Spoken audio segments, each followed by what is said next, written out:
Do you use task cards? Now, how can we get the most out of them in our language classrooms? Task cards are useful tools for building engagement, supporting proficiency, and adding variety to your routines. In this episode, we're going to look at 15 creative ways to use task cards. You might already have a few that you like to use, and after this episode, you'll have lots more. So let's jump in. Are you a language teacher looking for some reassurance that what you're doing in the classroom is on the right track? Or maybe you're looking for some ways to teach even more effectively. If you're one or the other or somewhere in between, you've landed in the right place. This is the World Language Classroom Podcast with your host, me, Joshua Cabral. You're about to get tips, tools, and resources so that your students continue to rise in proficiency and communicate with confidence. Let's jump in. Vamos, allons-y. Hello, my friends. Bonjour, mes amis. Hola, mis amigos. Welcome to the World Language Classroom Podcast. I am Joshua Cabral, and thank you for taking the time out of your week to hang out with me and talk about language teaching and see what you're doing in your classroom, see what you're really happy about what you're doing, and maybe get some new ideas for trying something in a new way. Just one of the many things that I know that you do that makes you an incredible teacher. So thank you so much for being here with me today and taking the time out of your busy schedule, likely, to just think about your teaching and to be a part of this conversation. So in this episode, you're going to hear some really actionable things that you can do in your classroom right away. So we're talking about using task cards. Now, you may have seen these out in social media, teachers sharing about them. Maybe you've seen teachers using them in other subject areas, maybe science and literacy classes, and all different levels, whether they're in high school, middle school. A lot of elementary school teachers use them as well. But task cards are really practical in the classroom because they have so many different uses. And I'm going to share 15 of them with you today, and you may be doing some already. Maybe you're doing some things I'm not even going to mention, but I'm going to make sure that after this episode, you walk away with some really great ideas to start using task cards. Now, you might ask, what are task cards if you're not using them already? So they're just small cards, and I say cards because usually we print them on cardstock or something, but they can also be digital, and we're going to talk about using them in digital ways as well.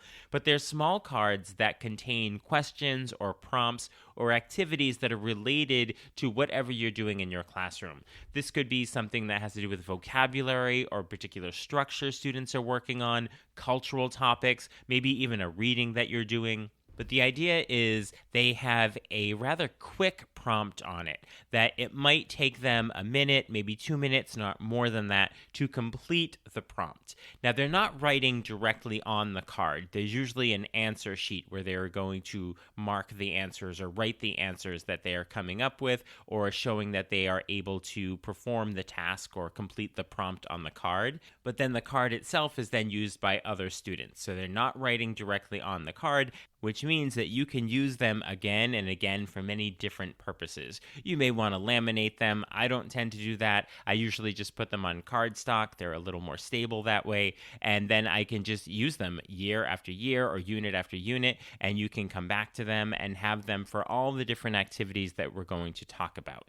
But typically you want to create maybe 20 to 30, maybe even 40 of these cards with different prompts. You could do it from a template, and you can do it on a PowerPoint slide or Word documents or on Google Docs, however you want, and just print them out. They're just incredibly versatile. They're engaging for students, and they're also an easy way to differentiate in our classrooms, and particularly in our language classrooms, where they can help differentiate by proficiency level and not just student learning type. So the main thing that I really like about them is that they make all of the activities really hands-on. They involve a lot of movement and student engagement. And it's this interactive nature of task cards that really promote active learning and student participation. And that's what I love to see in the classroom. I'm sure you love to see that as well. So this whole encouragement of movement and collaboration is so important. And the fact that you can also use them as a tool for differentiating and really catering to diverse learning needs needs and proficiency levels really makes them an optimal tool for us language teachers. So now that you know what they are and how you can create them really on any kind of doc, you don't even have to do them in something you can print out. You could take a stack of flashcards and just your note cards and just write prompts on them. They don't have to be a really fancy thing. You could just actually write the prompts on there. I tend to do it more where you can print them out, but you can do it however you would like.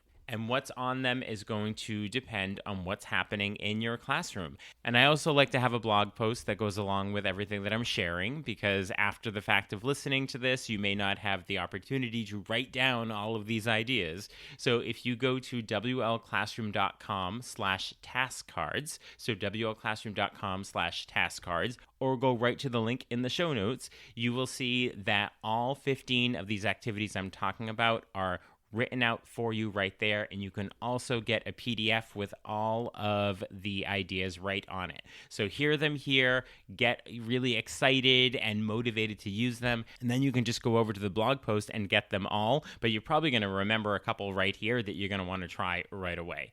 So let's jump into looking at what's actually on these task cards. So at a lower proficiency level, it could just be a picture, or it could be a word, and students are writing a sentence with the word, or they're defining what the word is, or maybe they're even drawing a picture of the word, depending again on what their proficiency level is. That's very novice level. But as you get into higher proficiency levels, that novice high, as you get into that intermediate low where students are writing sentences, you could have sentences on the card and students are rewriting the sentence and replacing the direct objects with a pronoun.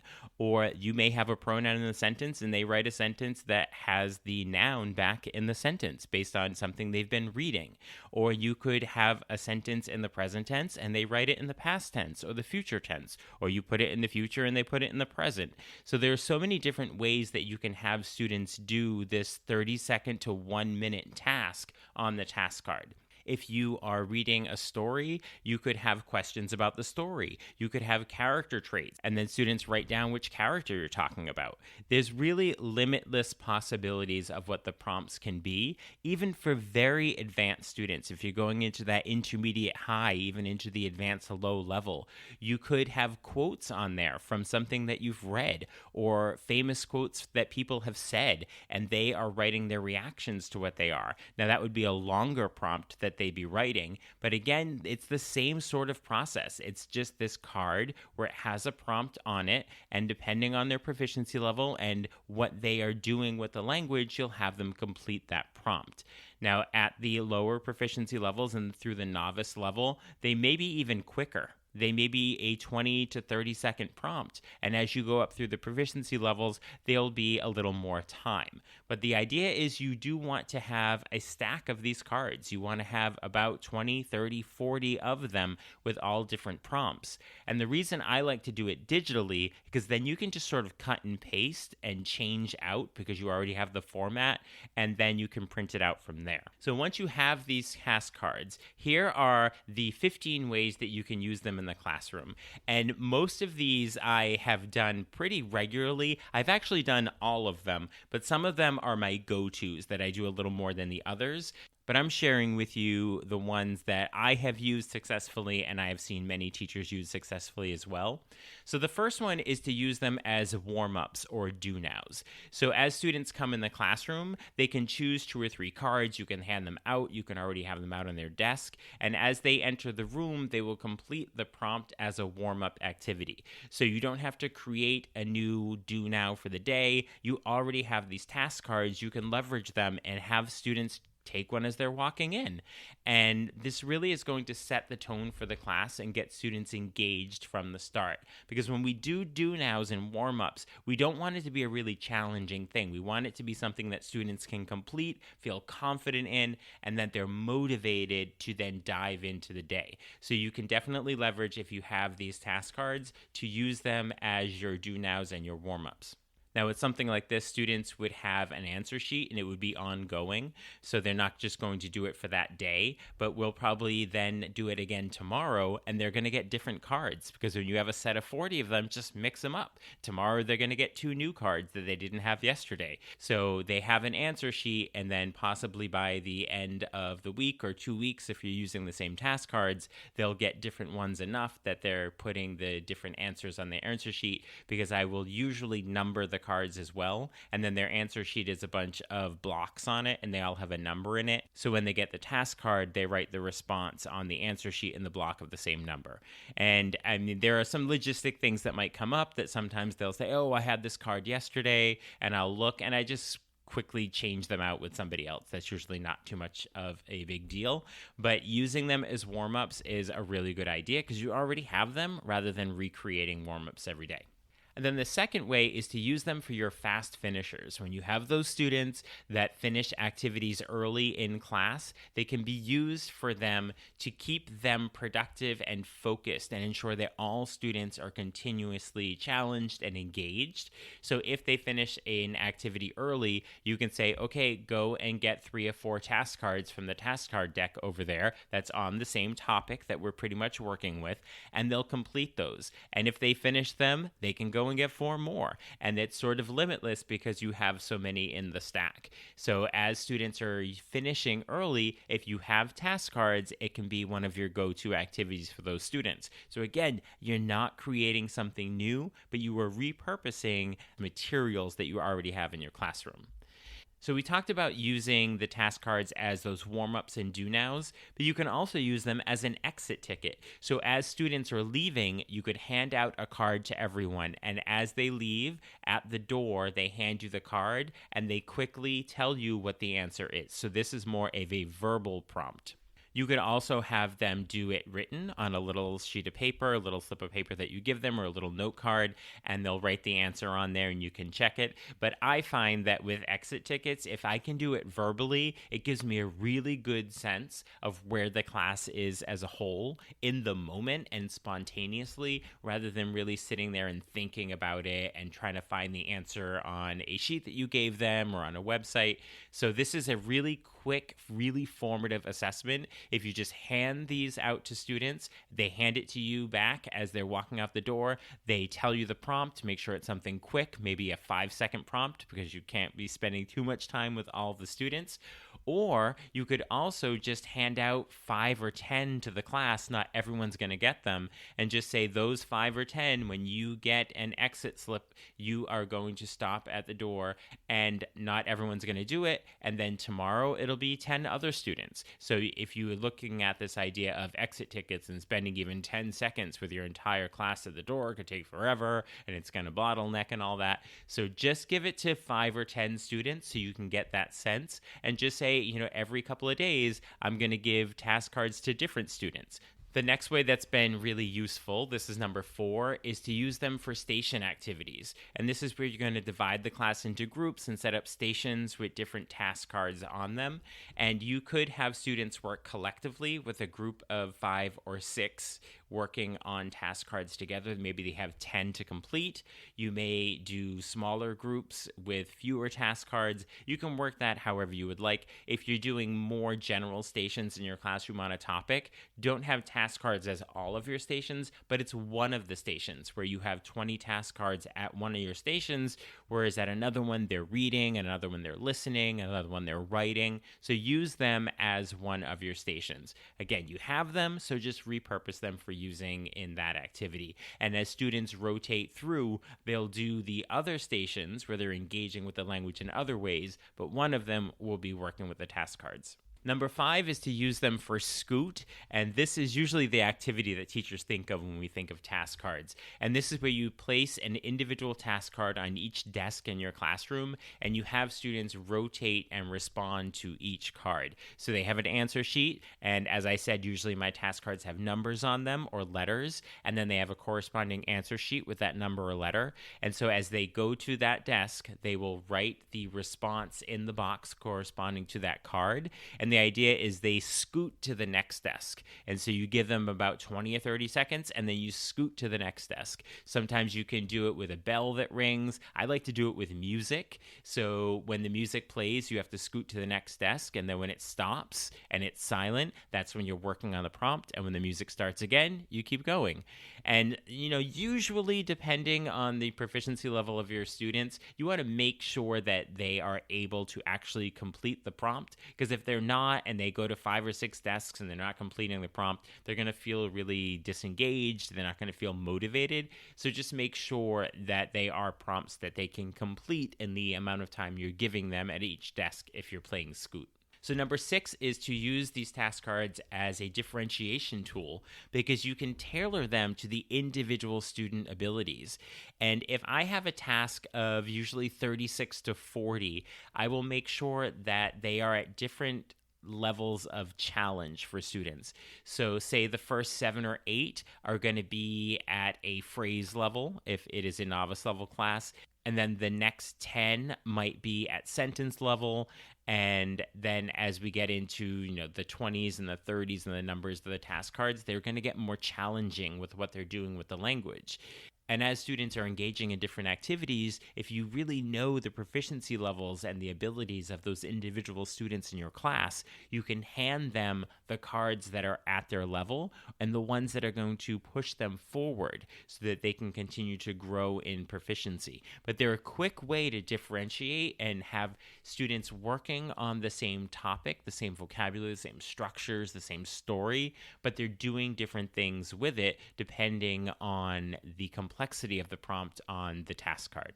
The next couple of activities are more about playing games with them. This is where I like to repurpose these activities I already have. So if you have these task cards, you could do a game that I refer to as back-to-back, where you pair students together and they answer the same task card while sitting back to back and make it a little competitive. Maybe you'll do it on mini whiteboards, or maybe they're even saying the answer out loud. Make it a little competitive where they are, really fostering this quick thinking and reinforcement of the content, and award points. Maybe you have teams going on. You could just ask them a question, and whoever answers it first gets that point for their team. But if you have the task cards, use those as your prompts. And still talking about games, if you have traditional board games in your classroom, even if it's something simply like Candyland, where they all know how to play these games, but then you can integrate the questions in there that if you land on red, you're going to complete this task card. Or you're playing Trivial Pursuit, but the questions are all from your task cards. Or you're playing Connect 4, these games that students all know and they like to play.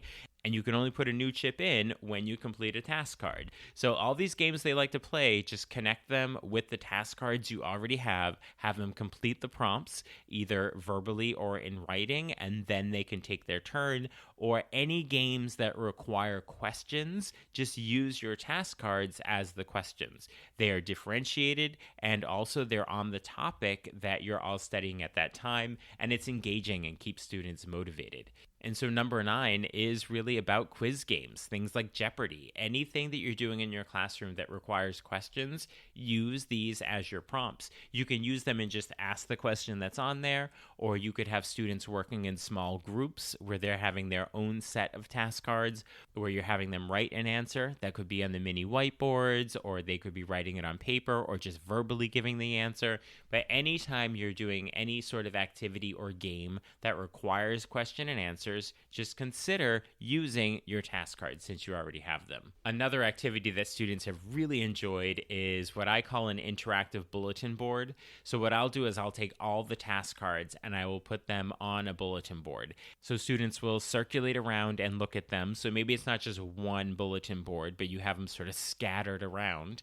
And students will complete the prompt and write the answer on their answer sheet that corresponds to the number or letter that's on the card.